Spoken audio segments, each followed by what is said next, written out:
আজকে আমরা বানাবো ফ্রাইড রাইস। ফ্রাইড রাইসের জন্য 1 কিলো চাল নিয়ে নিয়েছি, ভালো করে ধুয়ে নিয়েছি।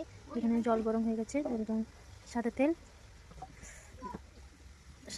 দিয়ে দিলাম, তার মধ্যে এলাচ দিয়ে দিলাম, নুন দিয়ে দিয়েছি।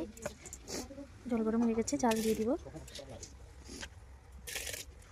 কিছু ভেজে নিয়েছি, এটা হলো বরবটি, কড়াইশুঁটি, গাজর, কিশমিশ, কাজু, এগুলো সব কিছু ভেজে নিয়েছে। তেলের মধ্যে শুকনো লঙ্কা দিয়ে দিলাম, শুকনো লঙ্কাটা ভাজা হয়ে যাবে। কাঁচা লঙ্কা, তারপর দারচিনি আর এলাচ দিয়ে দিলাম, তেজপাতা, আদা রসুনটা একসঙ্গে বেটে নিয়েছি,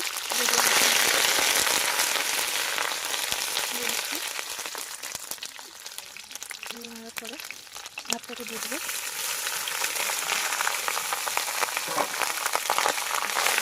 ভাতটাকে ভেজে নিচ্ছি,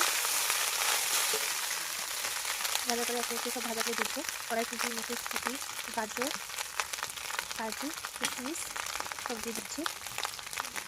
দেওয়ার পরে ঘি দিয়ে দিচ্ছি, 2 চামচ মতো ঘি দিয়ে দেবে। চিনি দিয়ে দেবো, স্বাদ মতো চিনি দিয়ে দেবে তোমরা। ভালো করে নেড়ে নেবো, ভাজা মতন করে নেবো, তারপর আমি